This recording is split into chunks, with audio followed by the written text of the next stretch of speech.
Welkom mensen, ik heb inmiddels de spullen allemaal in de auto zitten. Ik heb de Givo's nog even gepakt als reserveoptie, maar ik denk niet dat ik ze ga gebruiken. Maar het wordt weer een monocross. Wij doen nog een rijden voor de cross van Tiel.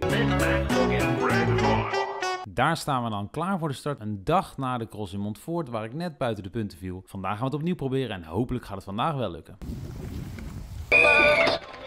En weg zijn we weer.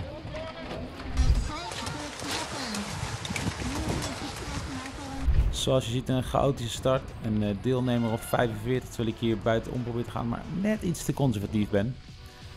Zoals je ziet, het is modder en de achteruitrijcamera die is meteen uitgeschakeld. We komen hier op een schuin kantje. Nou, voor de eerste is dat misschien rijden en voor de rest gewoon lopen. En echt lekker lopen doe ik ook niet, want het is zo schuin, nergens een vlak stukje, dat je enorm ongelijk staat met je voeten. Ja, en je fiets moet je er ook nog bij houden. Niet echt een fan dus van dit schuine kantje. Maar goed, we zijn er overheen. En we komen daarna in een klein slingertje. En het zit meteen volledig op de rekker zoals je ziet. Daarna volgt een lang recht stuk langs de waterkant. Nou, dat ligt enorm zacht. Voor de jongens die nog power hebben kunnen hier dingen recht trekken. Voor mij in dit geval echt even helemaal niet. Nou, hierboven komen, dat gaat nog aardig. En dan probeer ik mee te komen met deze jongens. En me vooral niet te gek te laten maken in het begin van deze koers. Want met modder gaat het gewoon een lange, zware wedstrijd worden. Terwijl we nu aankomen bij mijn favoriete nieuwe onderdeel in dit stukje. Een soort dubbele klim. Echt even goed de druk op de banden houden. En daarna meteen gevolgd door een trapje. Een leuke op en af. En in tegenstelling tot de trap van vorig jaar zit deze in het zonlicht en niet tegen de zon in. Dus je kan goed de trappen zien. En dan mis ik in ieder geval geen traptreden zoals me vorig jaar een keer gebeurde. Terwijl we nu bij een ander lastig stukje komen, twee kleine schuine kantjes. Ja, die nu met dit weer gewoon niet te rijden zijn. Dus ja, ik probeer nog wel naar beneden te rollen. Maar dan stap ik zo laat af dat ik met mijn voet in het lint blijf hangen. Dus ik haper hier en kom zelfs met een plekje verlies boven in plaats van dat het me winst oplevert. Dus nou, we zijn nu van de derde keer nog fiets af. En op dit moment gaan we van de vierde keer van de fiets af. Dus het is erg veel lopen. Nou, zoals je aan de mannen voor mij ziet heb je gewoon totaal geen grip. En ik heb me daardoor ook een beetje laten verrassen, want ik ben gewoon mijn spikes vergeten. Dus echt veel grip met mijn schoenen heb ik ook nog niet eens. Een begin is fout, want die moet je gewoon altijd bij je hebben. Je weet nooit wat het weer gaat doen en als er gelopen moet worden in dat soort kleigrond, ja, dan zijn spikes gewoon heel erg handig.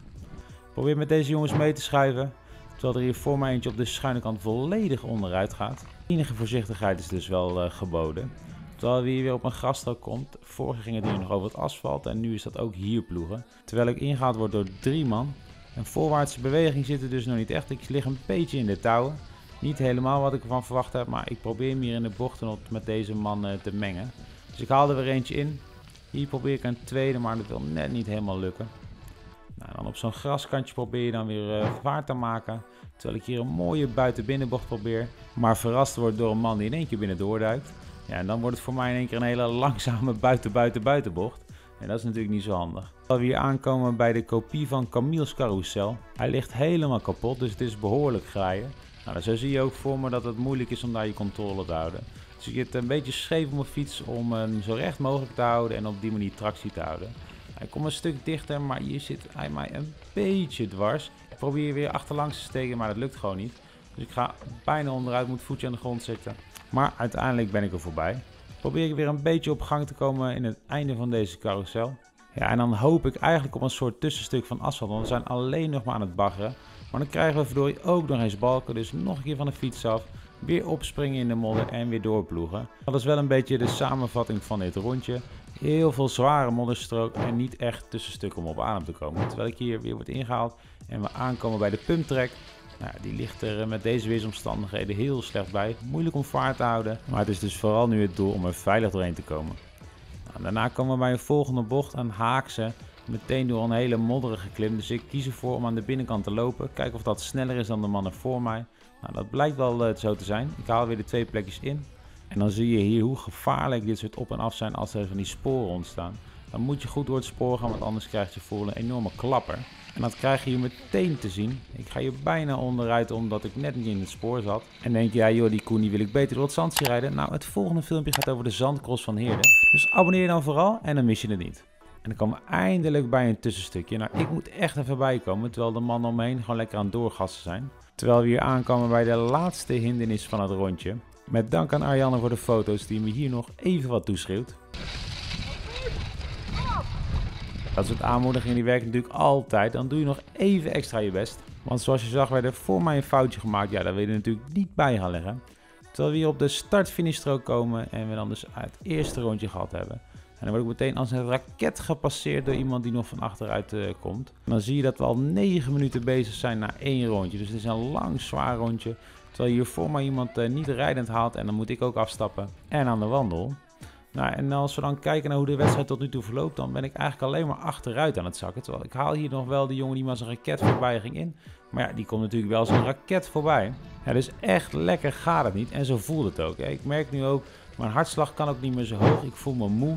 Niet dat ik de power heb op dit soort zware stukken. En steeds meer jongens halen me in. Nou, die combinatie en een slecht gevoel en jongens die je inhalen, ja, dat is natuurlijk een dodelijke combi. Dus de moed begint mij een beetje in de schoenen te zakken. Ja, en dan komt eigenlijk het zwaarste stuk van het rondje komt er nu aan. Namelijk die 3-4 keer achter elkaar van de fiets af en lopen over die glibberige klei.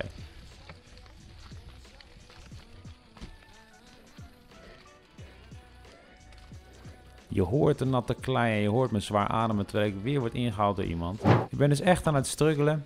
En niet alleen fysiek, maar ook mentaal begint het wel echt een beetje te knagen.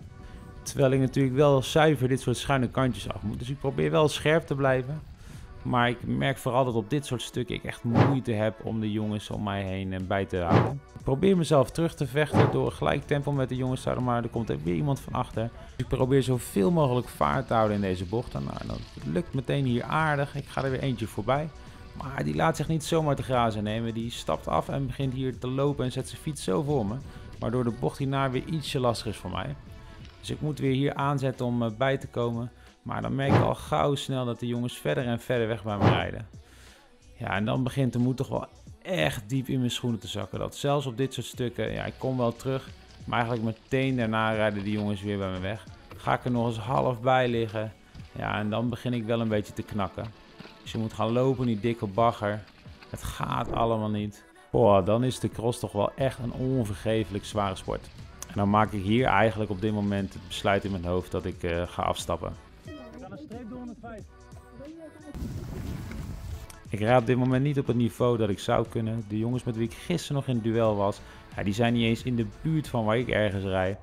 Dus ik kies ervoor om me niet verder in het rood te duwen en een extra hersteldagje te pakken richting volgende week.